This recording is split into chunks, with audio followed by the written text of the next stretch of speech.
آؤ آج 2025 میں ایک عہد کرتے ہیں، آؤ آج 2025 میں ایک وعدہ کرتے ہیں، اس عہد کرنے کے بعد انشاءاللہ اللہ تبارک و تعالیٰ آپ کو بہت ثواب بھی دے گا۔ تو آپ لوگ آج سے ایک تاریخ ہے آج نا، آج سے یہ عہد کر لیں،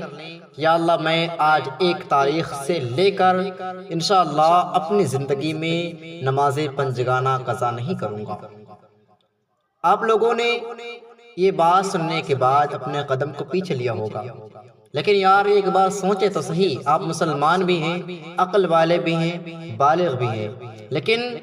نماز فرض ہونے کے لیے یہی تین چیزوں کی ضرورت پڑتی ہے، اور الحمدللہ آپ یہ تینوں ہیں، تو آپ نماز سے پیچھے کیوں ہٹتے ہیں؟